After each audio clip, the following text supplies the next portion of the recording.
Je m'appelle Ammar Agoun. En 1959, j'avais 15 ans.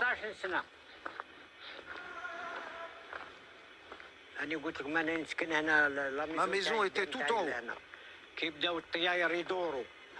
Quand les avions sont arrivés, j'ai fui le hameau. L'hélicoptère m'a tiré dessus.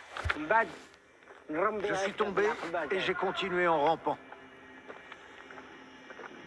Mon frère Abderrahman, il m'a suivi. On a rejoint des gens ici et on est entré avec eux.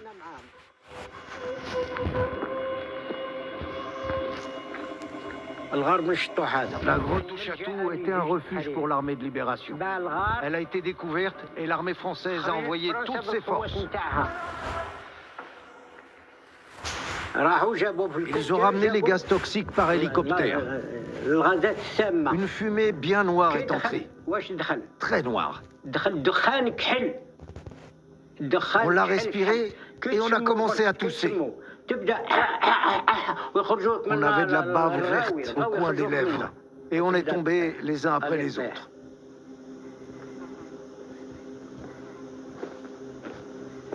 Je m'appelle Mohamed Labassi.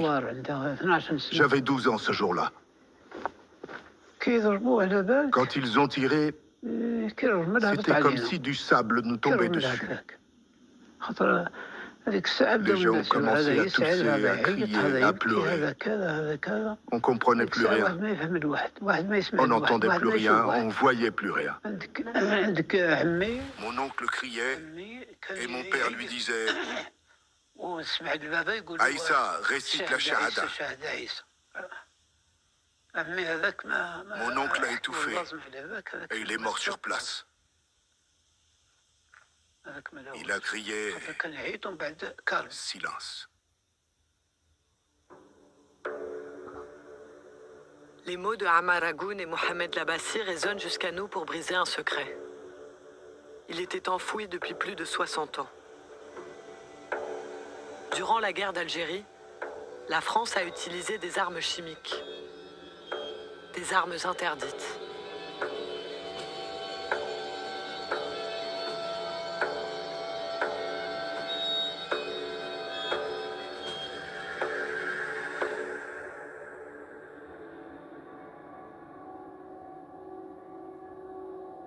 L'horreur de ces fumées toxiques est gravée dans notre mémoire depuis la Première Guerre mondiale. À partir de 1915, l'Allemagne, la France et leurs alliés les utilisent massivement. Chlore, phosgène, gaz moutarde. Plusieurs centaines de milliers de soldats en sont victimes. Les gaz brûlent, asphyxient et tuent. Ces armes invisibles deviennent le symbole de la guerre industrielle. Le pire que l'homme puisse infliger à l'homme. L'arme chimique, elle est associée au poison. Elle est associée à une mort douloureuse, à une mort horrible. Et les Romains le disaient déjà d'ailleurs. Hein, Armis bella non venenis guerri, on ne fait pas la guerre avec des armes empoisonnées. Et donc depuis le droit antique, depuis l'Antiquité, eh bien, l'utilisation des poisons, et en l'occurrence des armes chimiques, eh bien, est prohibée par le droit international et provoque une aversion extrêmement forte de la part des opinions publiques.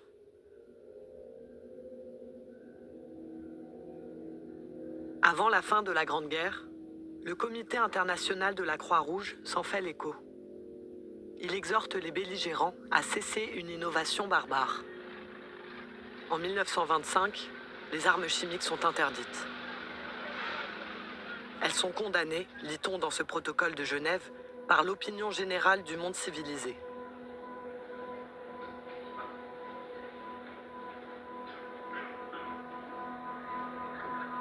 La France est la dépositaire de cet accord, la première des 135 nations à le signer. La fabrication, en revanche, reste autorisée.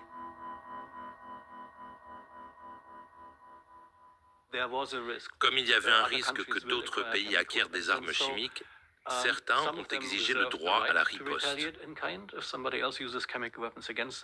Donc en pratique, ils se sont tous préparés à la possibilité d'une guerre avec des armes chimiques.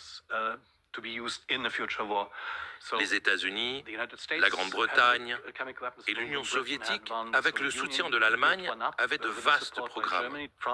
La France aussi avait un programme, comme la plupart des pays européens. Plus ils étaient grands, plus ils avaient de moyens. La France est restée très discrète sur ce qu'elle faisait dans ce domaine. Il y a moins d'informations publiques disponibles et c'est valable pour d'autres pays. Donc, officiellement, les armes chimiques sont interdites. Il n'existe aucune mention nulle part de leur usage par la France après les années 1920. Sur la guerre d'Algérie, c'est le silence. Aucun militaire ou homme politique n'a accepté de le commenter, sauf un, Alain Richard, ancien ministre de la Défense. Je ne vois pas, au cours du demi-siècle qui a précédé, les situations dans lesquelles la France aurait utilisé en conflit les armes chimiques. Je pense que chaque pays a des difficultés à assumer des éléments choquants ou critiquables de son passé et que nous n'échappons pas à ça, oui. Face au malaise institutionnel, il reste les traces écrites. Ordre militaire, compte rendu opérationnel, journaux de marche. Ils sont là, conservés dans les archives publiques françaises.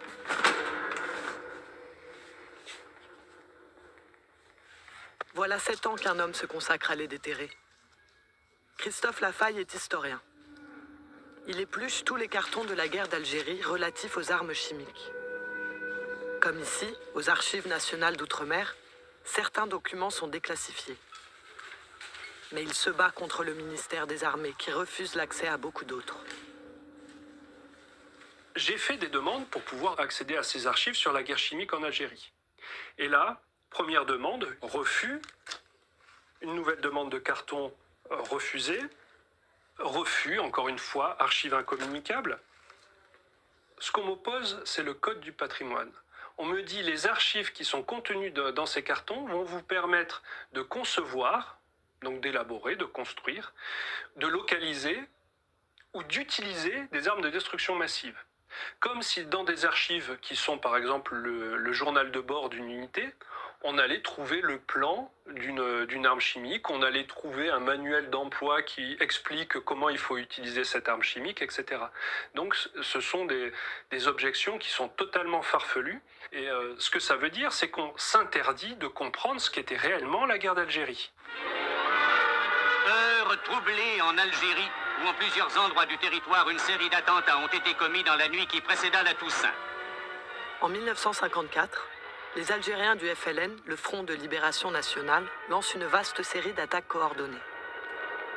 Elle marque le début de la guerre de décolonisation, après 125 ans d'occupation française.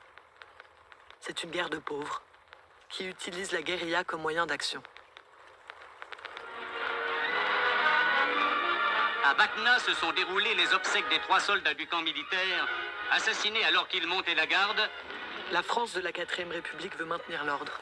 Elle l'annonce par la voix de son ministre de l'Intérieur à l'époque, François Mitterrand. Cependant, il semble bien qu'à travers toute l'Algérie, on ait voulu lever le peuple contre celui qu'on appelait l'étranger ou l'occupant, le français.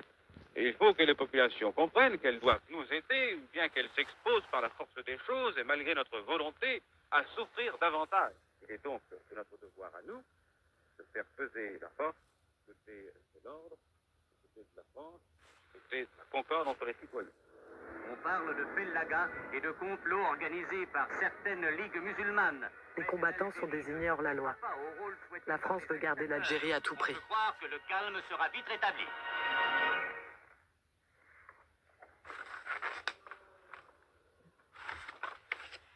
À force de demandes, Christophe Lafaille a obtenu l'ouverture d'un carton d'archives militaires, puis d'un autre, au compte-gouttes. Sans relâche, il a poursuivi sa quête dans les fonds privés, les sites de vente en ligne, les caves des anciens soldats, les greniers de leurs descendants. Ce sont des centaines de documents secrets déclassifiés, avec lesquels il recompose un puzzle édifiant. Il y a ce courrier le 21 mai 1956, 2 ans après le début de la guerre. le commandant des forces armées en Algérie, nommé 10e région militaire, s'adresse au secrétaire d'État de l'armée de terre. Objet. Utilisation des moyens chimiques. Le colonel des armes spéciales m'a rendu visite. Il m'a annoncé qu'il avait obtenu votre accord de principe relatif à l'utilisation des moyens chimiques en Algérie. Selon l'opinion du ministre résident, j'ai l'honneur de vous rendre compte de ce que cette haute autorité vient de me faire tenir son accord à ce sujet. Le gouvernement français vient d'autoriser l'usage des armes chimiques. L'armée s'inquiète de savoir comment combattre son ennemi dans les refuges montagneux, nombreux en Algérie. 3 mois plus tard, l'état-major fait un premier bilan. Étude de la politique générale d'emploi des armes chimiques en Algérie. Infection des grottes. L'infection par grenade est possible. Les résultats des essais en cours et bientôt terminés permettront de définir le produit à utiliser. Stock ancien de chloracétophénone, chandelles sternutatoires. Ce sont des stocks hérités de la Première Guerre mondiale. Plaquettes incendiaires. La production en grande quantité ne pose pas de problème particulier. Derrière ces documents, on trouve vraiment la réflexion scientifique à base d'expérimentation, de validation de l'expérience et de mise en œuvre sur le terrain. Donc là, vraiment, on est sur une politique qui est pensée, qui est réfléchie, qui est expérimentée et qui est ensuite généralisée. 6 mois plus tard, l'état-major passe à l'action. Un ordre est envoyé de Paris. Création d'une unité arme spéciale en 10e région militaire. Cette batterie sera entretenue en personnel appelé.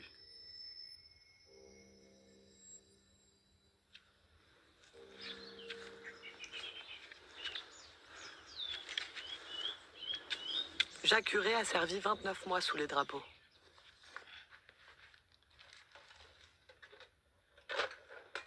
Pâtissier de son état, il espérait aller aux cuisines. Il est détaché à cette fameuse batterie armes spéciales.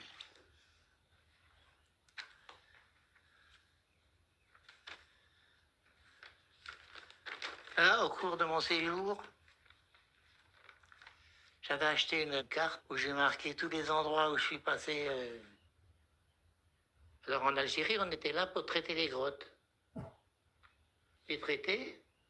Alors, les traités, c'était d'abord... souvent, c'était les... Ils balançaient des gaz pour qu'ils ne puissent pas s'en servir. Parce que dans les trous, le gaz stagnait.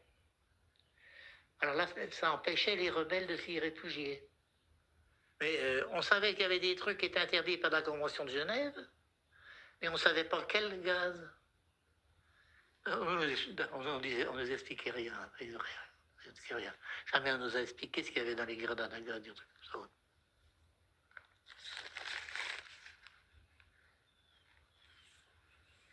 Ça, c'est la batterie armes spéciales.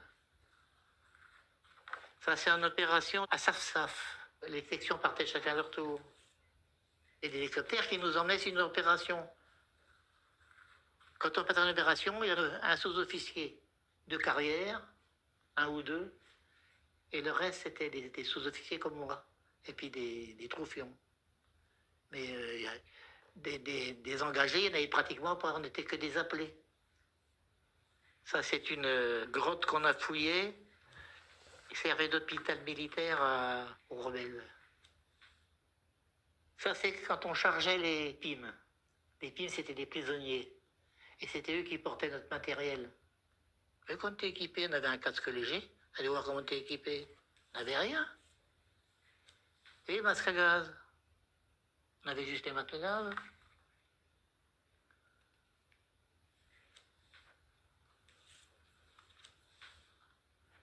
Oui, il y avait des choses que j'ai honte encore même.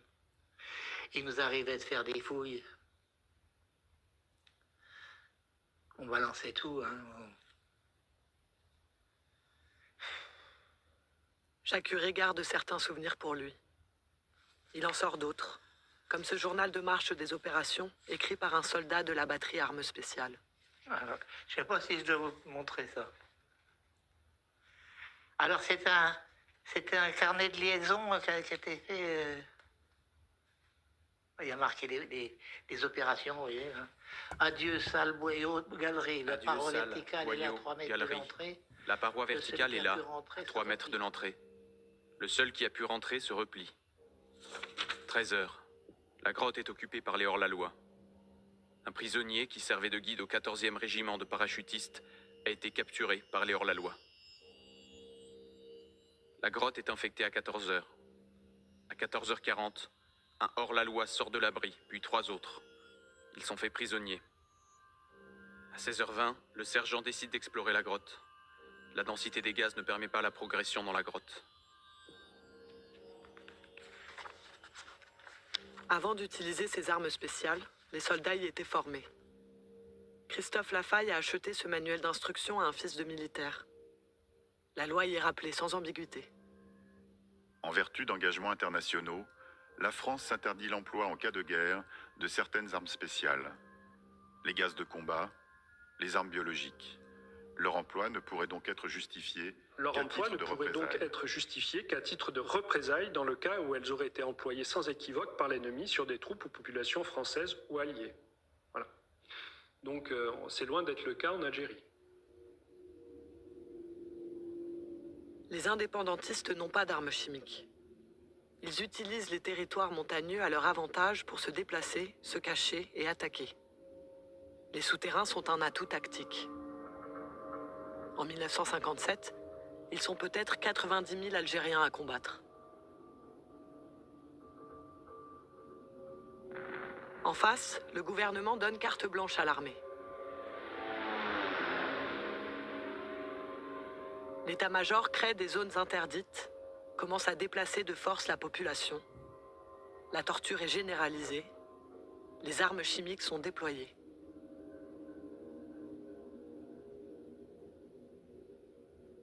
Très rapidement, en fait, c'est plus d'une centaine d'unités qui vont être créées partout en Algérie et qui vont utiliser ces moyens chimiques.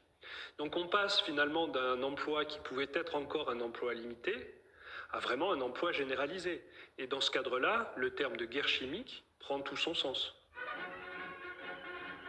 À l'été 1958, le général Salan cumule pouvoir militaire et politique en Algérie. Il lègue à son successeur une stratégie éprouvée. Avant son départ, le 30 novembre, il s'adresse directement au ministre des Armées pour souligner l'importance des armes chimiques. Utilisation des armes spéciales pour le maintien de l'ordre en Algérie. L'emploi des armes spéciales pour interdire l'usage de lieux souterrains par les hors-la-loi n'a cessé de se généraliser en raison de son efficacité. Il a été décidé de doter toutes les troupes opérationnelles d'éléments aptes à remplir les missions spéciales. Il existe 70 équipes de bataillons, plus 26 équipes, plus 12, plus 11. Le général Salan crée des sections armes spéciales sur tout le territoire. À la batterie armes spéciales, 3 équipes, plus 4 équipes, plus 7, plus 4.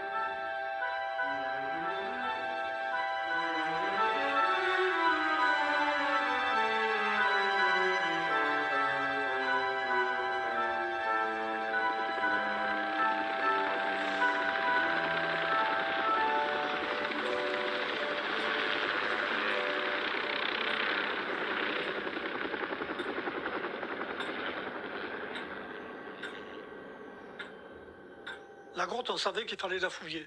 Plus vite elle serait fouillée, plus vite on en finirait. Elle parlait d'inconscience. Si vous posez des questions, vous ne rentrez pas. Alors, la tactique, c'était ça. La fouiller, la gazer, et si possible, faire sauter l'entrée.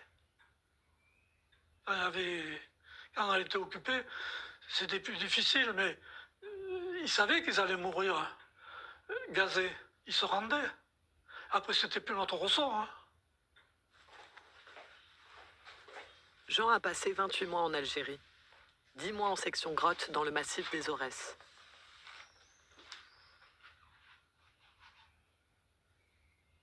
Vous voyez, c'est ma petite valise de souvenirs qui a fait la campagne d'Algérie comme moi. Alors, c'est le recueil des photos que j'ai pu récupérer. Toutes les photos que j'ai eu l'occasion de prendre en opération, elles m'ont été confisquées. On ne m'a jamais donné d'explication. Les seules que j'ai se trouvent à cette page. La pellicule était dans l'appareil. Personne ne m'a rien demandé. Voilà l'hélicoptère qui s'en va. Nous arrivons à la section armes spéciales. C'est là qu'on nous a appris le spécial de la section, c'était les gaz. La section grotte en tenue de parade. Là, après, à embarquer. Seulement, la première fois qu'on s'est servi de ces gaz, on s'est retrouvé avec des brûlures partout où on transpirait. Alors, on a protesté, et c'est là qu'on nous a fourni des combinaisons étanches. J'ai jamais su la composition de ces gaz.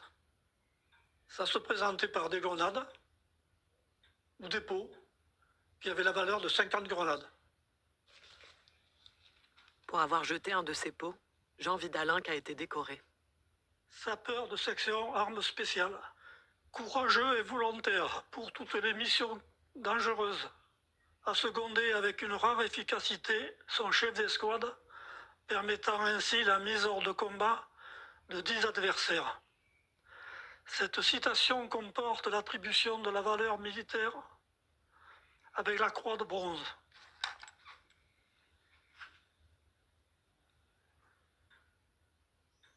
En rentrant en Algérie, nous avons été nombreux à ne plus vouloir en entendre parler. C'est fini.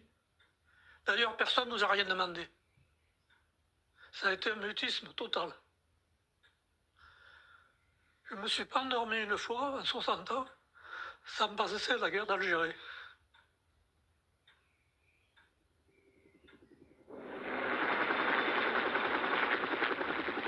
« 6 heures. Le sous-lieutenant sort avec une équipe de la section armes spéciales pour la réduction d'abris souterrains. Arrivé sur l'objectif le 4 mai à 14h45. La grotte est occupée par 11 hors-la-loi, dont plusieurs officiers. Ravitaillement important, une machine à écrire, un transistor. Introduction du tuyau de la soufflerie à 10 mètres de l'entrée. Gazage au moyen de 4 pots de CN2D. À 15h15, dégagement de l'entrée obstruée par la section grotte du génie et brassage de l'air gazé par la soufflerie. 15h30, pénétration dans la grotte par le boyau d'entrée, jusqu'à la fourche située à 8 mètres de l'entrée.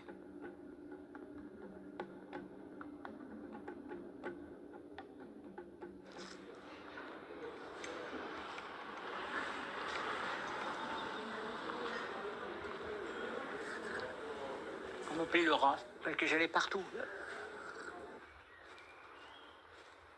On cherchait des petits pour les grottes. Et oui, parce que pour entrer dans les trous à rats, il ne faut pas être gros, hein.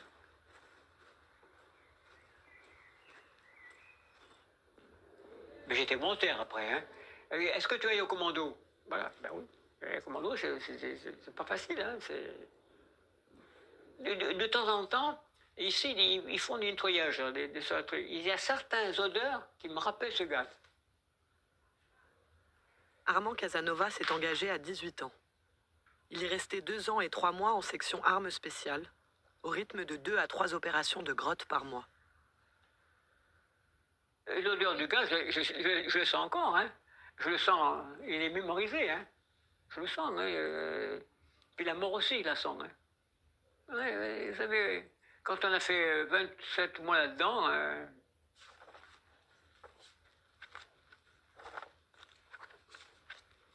ça, c'est la section du commando, la section en son complet. Le sergent Pachuki, Ghezani qui a été tué, Slonska aussi, Fischer est mort, je sais pas quoi. Voilà, il ne reste pas beaucoup. Hein. Alors, une fois, j'ai fait une grotte, c'était, je ne sais plus quel endroit, je suis rentré dans la grotte à 2h du matin, j'en suis sorti à 15h. 6 heures là-dedans, je ne me suis pas rendu compte. Hein. On fait celui qui n'a pas la trouille, mais on a la trouille. Je peux vous dire, excusez ma expression, on bande que d'une couille. On est vraiment le cœur qui bat à 100 à l'heure. 13h45, La reconnaissance continue. Extrême difficulté de la progression due, d'une part, à l'étroitesse du boyau, au port du masque à gaz d'autre part, qui passe avec difficulté dans les boyaux. Obligation de sortir fréquemment en raison de la très importante concentration des gaz. 16h30. La progression est stoppée par de nombreuses murettes de pierre construites par les hors-la-loi. Début de la démolition. Nous gagnons 2 à 3 mètres dans le boyau de droite. Une fois que je suis rentré dedans, on m'a tiré dessus, et en reculant, le masque s'est arraché, et je suis resté peut-être 1 minute sans respirer, parce que la première minute, c'est difficile. J'ai respiré un bon coup, et puis après, je sais pas. Après, je suis trouvé à Tizouzou, à l'hôpital de Tizou, voilà. J'ai fait un mois d'hôpital là-bas. C'est un gaz irritant. C'est mieux, c'est pas comme lacrymogène, c'est pas un vésicant, il brûle pas, c'est pas d'hypérite non plus, mais c'est un gaz lourd. Vous mourrez, la personne qui était gazée par ça, c'est resté un quart d'heure, il était mort. Il était asphyxié, quoi. À 18h, une deuxième tentative d'exploration permet de découvrir 5 cadavres, dont celui du prisonnier qui avait servi de guide. L'opération est arrêtée pour ce jour. 8h30, reprise de l'opération Grotte. 4 autres cadavres sont découverts. La fouille de la grotte est achevée. L'issue est murée par éboulement des parois à l'explosif.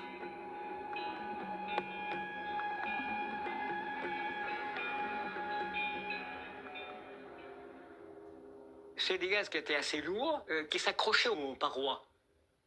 C'est comme de la poussière sur les murs. Si vous bougez, ça se répartit dans la grotte. Elles sont inutilisables pendant au moins 10 ans, 12 ans. Ce gaz porte un nom, CN2D. Christophe Lafaille en a retrouvé la trace dans les archives militaires. Les munitions portaient un code de couleur selon les mélanges qu'elles contenaient et les quantités, de 70 grammes à 5 kilos. Grenade, CN2D, 160 grammes, gris, ceinture verte et violette.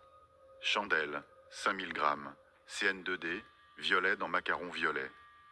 Roquette, chloracétophénone plus diphénylaminochlorarcine.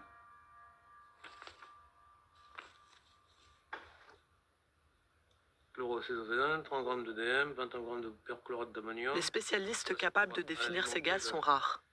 Plus encore ceux qui acceptent de nous répondre. Claude Lefebvre est retraité de l'armée française, spécialiste du nucléaire et du chimique. Une émission régulière de 22 minutes quand même.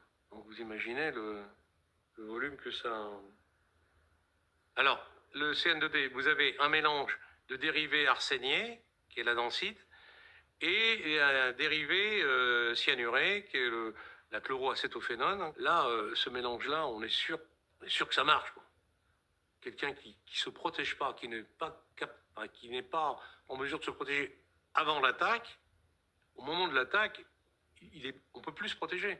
Et il va vomir, il va pleurer, il va avoir les poumons qui le brûlent. En fait, c'est fini, quoi. Le but, toujours, ce but initial, c'est d'empêcher la cible de pouvoir se protéger. C'est ça, le but final. Alors, pour s'en protéger, il n'a qu'une solution, c'est de sortir. De quitter l'atmosphère viciée, ou s'il veut persister à rester, il en meurt.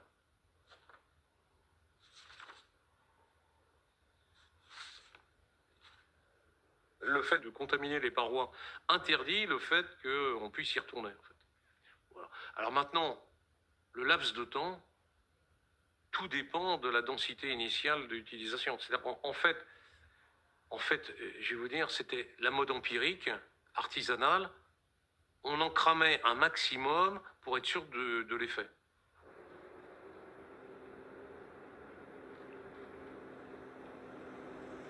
Dans le massif des Aurès, à l'est de l'Algérie, le CN2D a laissé son empreinte indélébile.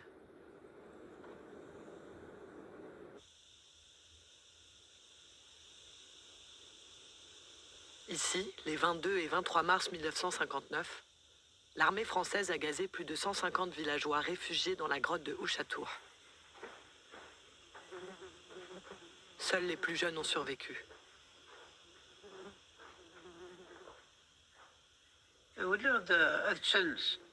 Je suis revenu le lendemain avec ma mère.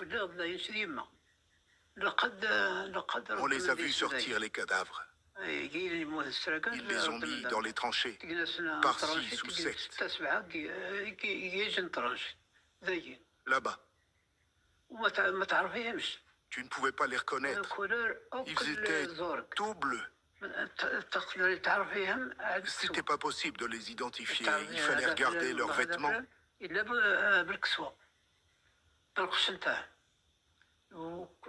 corps étaient tout gonflés. Ils étaient méconnaissables.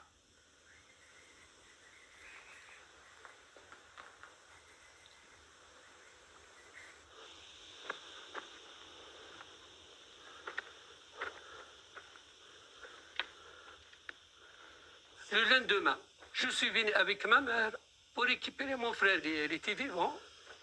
Alors, des gens nous ont aidés à le transporter. On l'a fait monter sur la mule. Ma mère la guidait. Et moi, j'étais derrière. Arrivé à la maison, on l'a lavé. L'eau sortait verte. Comme si il avait pris une douche verte.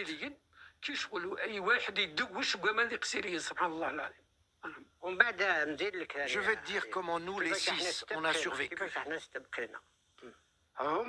On a uriné dans des pots. Après chaque tir, on enlevait nos chemises et on les trempait dans l'urine pour protéger nos visages. C'est pour ça que les gaz toxiques n'ont pas eu d'effet sur nous. Nous, on était jeunes. Alors les Français, ils nous ont laissés partir et ils se sont retirés. Quand on est arrivé à 500 mètres, ils ont fait exploser la grotte. Écoute, 118 personnes ont été tuées dans la grotte. Lorsqu'on est retourné, on entendait les lamentations des femmes partout. Toutes les femmes pleuraient dans les maisons. Personne n'avait été épargné. Parce que tout le monde a perdu un membre de sa famille. C'était comme un film d'horreur, parce que tu entendais des pleurs partout. On pleurait partout.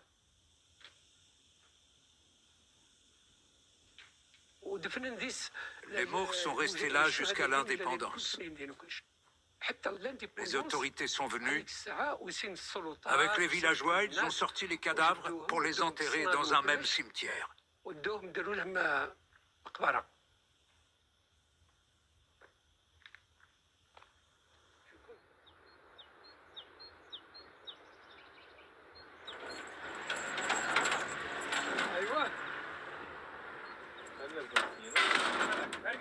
Le monument aux morts honore les victimes de la grotte Ouchatour.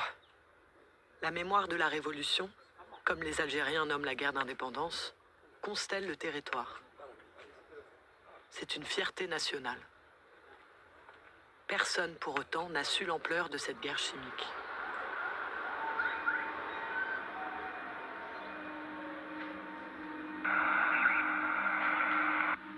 En 1959, 2 millions d'Algériens sont déplacés de force. L'armée française lance de gigantesques opérations pour détruire les derniers sanctuaires de l'armée de libération nationale. C'est le plan Chal. Il rationalise 5 ans de tactique militaire, dont l'emploi des armes chimiques. Le général commandant en chef des forces en Algérie a prescrit une réorganisation des armes spéciales. Les sections grottes sont un atout capital pour le général Chal. Chaque section est composée d'un groupe de commandement et de 3 équipes semblables de traitement. Son effectif est de 38. Le général commandant en chef, attachant personnellement une importance particulière à la formation des sections armes spéciales de zone, en appelle à l'attention des généraux. Général d'armée aérienne, Maurice Chal. Il systématise l'usage du chimique. Même les grottes inoccupées sont gazées pour empêcher toute utilisation. Chaque grotte traitée fera l'objet d'une fiche de renseignement détaillée établie par le secteur intéressé. Christophe Lafaille tente de recenser toutes ces opérations. Un travail dantesque. Peut-être 8 à 10 000 gazages dans les reliefs algériens. Il en a localisé 440. À peine 5%.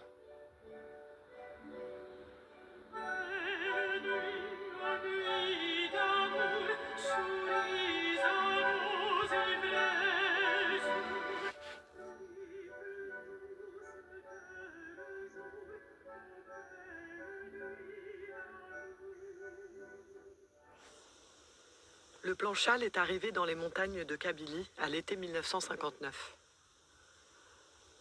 60 000 soldats furent dépêchés ici, dans le massif du Djurdjura. C'est l'opération Jumelle.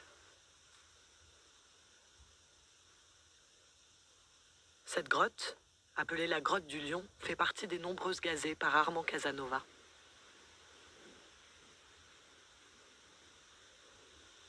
Ould Zawache Latamen était en face. Il a combattu 4 ans avec l'armée de libération nationale.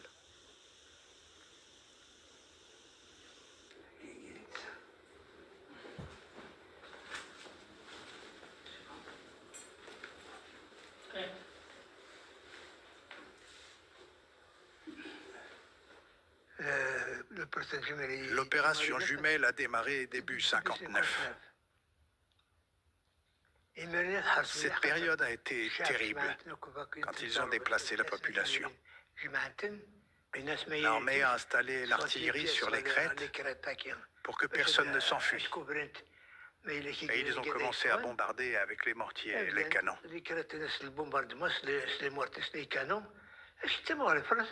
La France a utilisé tout ce qu'elle avait en sa possession. Tout. Le gaz, l'aviation, les bombardements.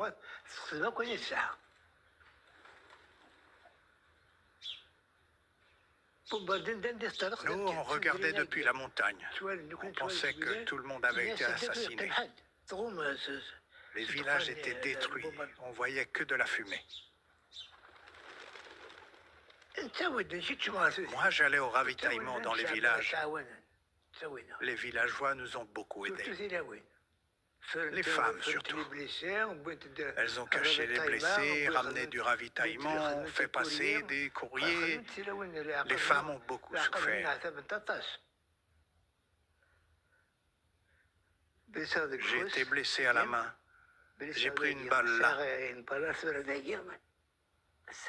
Elle est encore là, mais j'ai plus mal.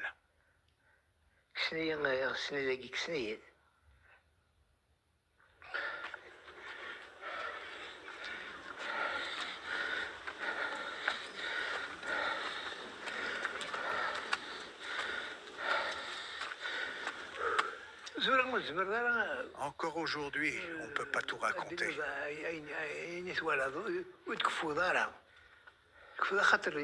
Il y a eu tellement de choses horribles que c'est inimaginable. Le premier accrochage a eu lieu là-bas, à côté des maisons. 4 militaires sont morts, plus un chien, une vache, une femme et son enfant. Cette grotte était très grande. Ils ont trouvé dedans l'armurerie, l'infirmerie, l'atelier et l'administratif. Les machines à écrire, le papier, tout ça. Aujourd'hui, ça sent encore le gaz. Moi, ça fait longtemps que je ne peux plus monter.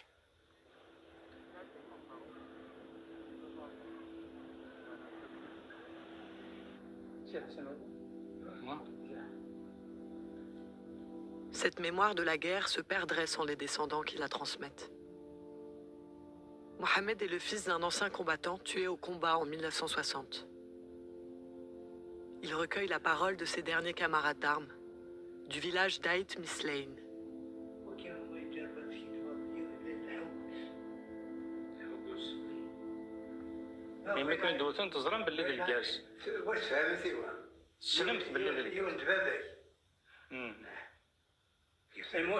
كان المعركة كان ذكر الشغل كان الجاز فاكسيون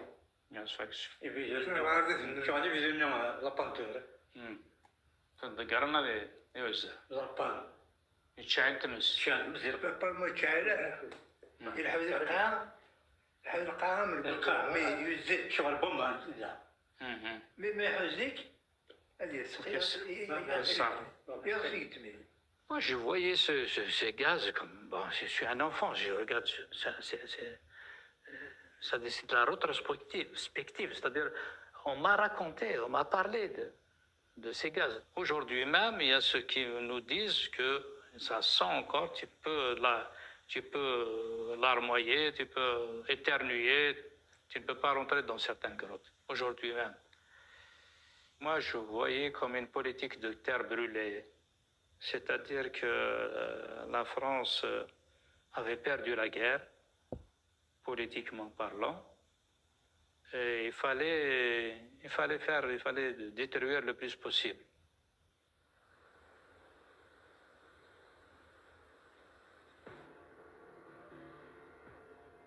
En mars 1962, les négociations aboutissent. Le gouvernement provisoire algérien et le gouvernement français signent l'arrêt des combats. Avec les accords d'Évian, ils entérinent la fin de 8 ans de guerre. La conclusion du cessez-le-feu en Algérie. Les dispositions adoptées satisfont la raison de la France. Dans le plus grand secret, un autre accord est passé à Évian. L'armée utilisait depuis les années 30 le territoire algérien pour tester toutes ses munitions spéciales, nucléaires, biologiques et chimiques. Le général de Gaulle tient à continuer. B2 Namous, la base réservée aux chimiques et aux biologiques, est conservée par la France. B2 Namous, c'est au Sahara. Et au Sahara, comme on le sait, il n'y a pas beaucoup d'habitants. Et les expérimentations de la France à B2 Namous ne gênaient pas du tout l'Algérie. Au contraire, je dirais au contraire parce que ça apportait autour de B2 Namous une certaine activité qui a disparu complètement quand nous avons fermé le centre. Si Pierre Mesper n'avait pas été ancien Premier ministre, je pense qu'il aurait été sous le coup de la violation du secret défense, puisqu'il a révélé ce que beaucoup de gens savaient à propos du programme militaire chimique français, et notamment en Algérie. Mais cette base a continué à fonctionner bien après l'indépendance algérienne.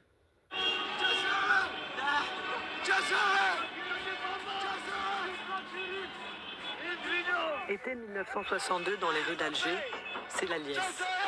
Les Algériens ont gagné leur indépendance.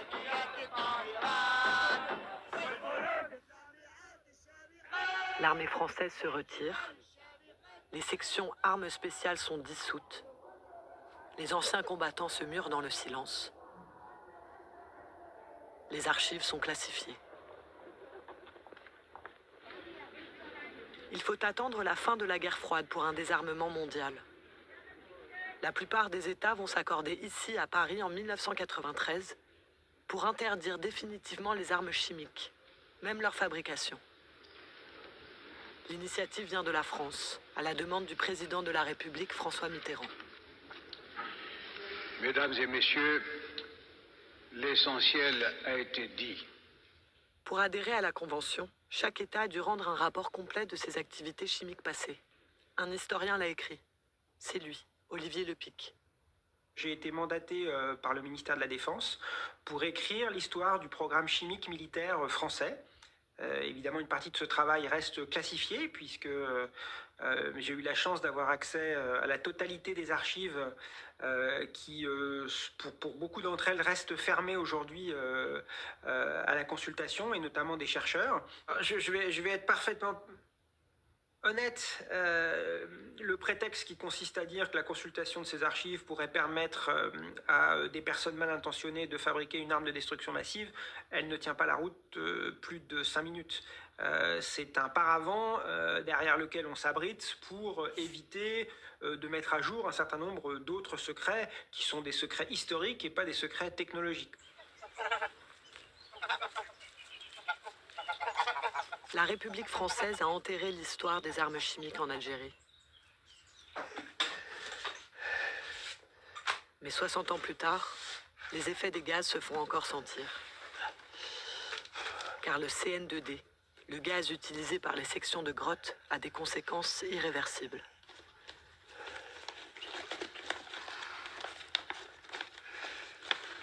Je m'appelle Carnino Yves, je suis né à Belfort, je suis issu d'une famille de militaires. C'est pour ça que la patrie m'a prôné la patrie, m'a prôné la France. C'est sacré pour moi. La vérité et l'honneur.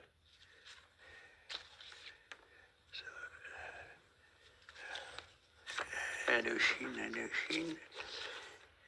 Ah ben, en Algérie, j'ai servi pendant 4 ans. Ça c'est la section grotte, hein, ça. Les gars, j'avais. Et cette grotte, on est tombé, là, il y en a un qu'on a foutu en l'air, qui a pris une balle dans la tête, d'ailleurs. J'ai employé 3 pots de gaz, 15 000 mètres cubes. Ils ont brûlé les mecs qui étaient dedans. Il y a des choses dures, là, hein.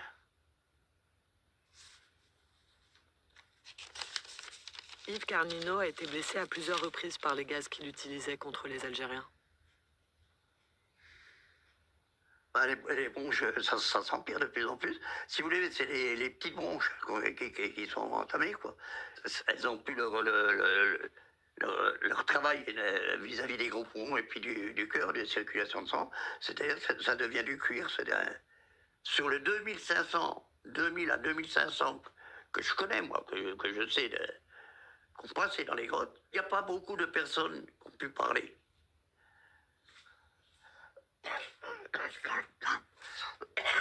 Lorsqu'il a demandé une pension d'invalidité, l'armée n'a pas cru à sa blessure par gaz.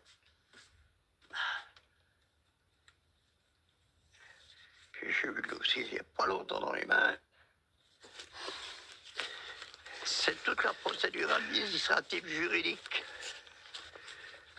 J'ai fait 15 ans de procédure contre le ministère de la Défense pour faire reconnaître mes droits. Ça se baladait d'expertise en expertise. Je crois qu'il y a 3 ou 4 expertises.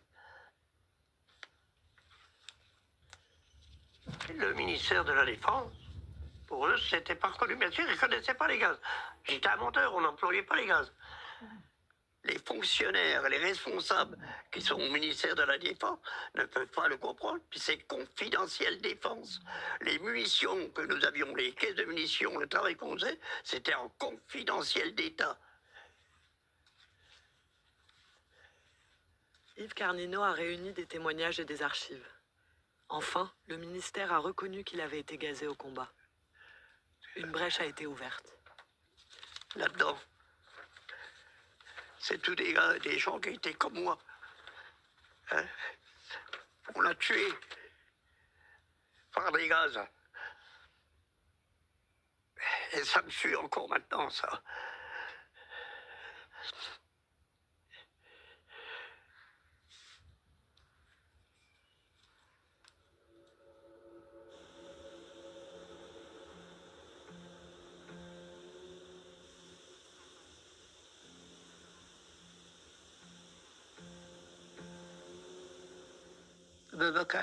Mon père avait des munitions sur lui.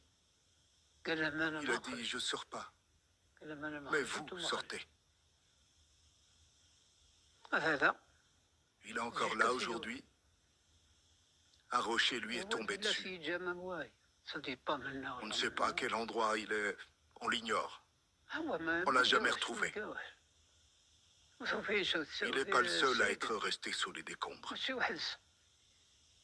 Dans les années 70, on en a sorti 5 de plus.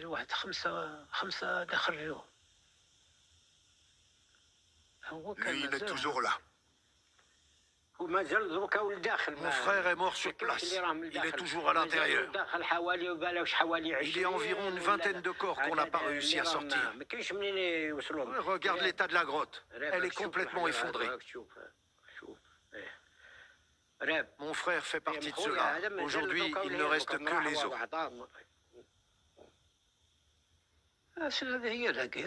C'est ça la guerre. Tu comprends?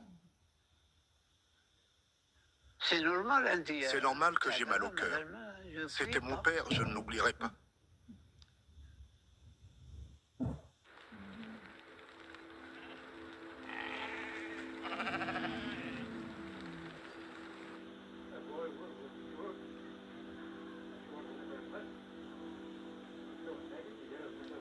s'est passé, on ne pouvait pas le réparer.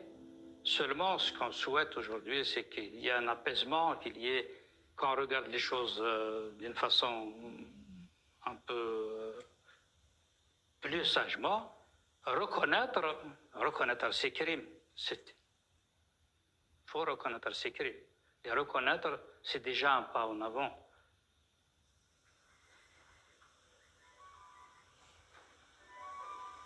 L'usage des gaz asphyxiants ne date pas de la guerre d'indépendance algérienne. Il trouve racine avant. En 1845, lors des débuts de la colonisation, les Algériens se réfugièrent dans les grottes. Les soldats français utilisèrent les fumées toxiques pour les déloger. Une de ces opérations, nommée enfumade, fut décrite par un officier. Rien ne pourrait donner une idée de l'horrible spectacle que présentait la caverne. Tous les cadavres étaient nus, dans des positions qui indiquaient les convulsions qu'ils avaient dû éprouver avant d'expirer. Le sang leur sortait par la bouche. Mais alors le problème était résolu. On n'entendait plus aucun bruit.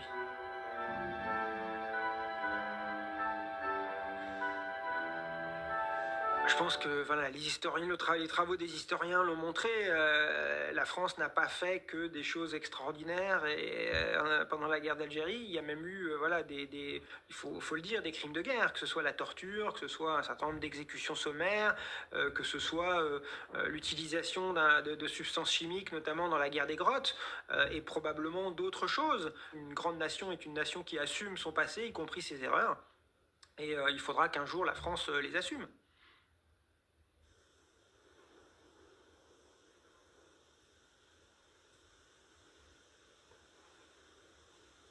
La grotte du Chatou, je lui ai dédié un poème. Le 22 mars 1962, quand ils ont arrêté de combattre.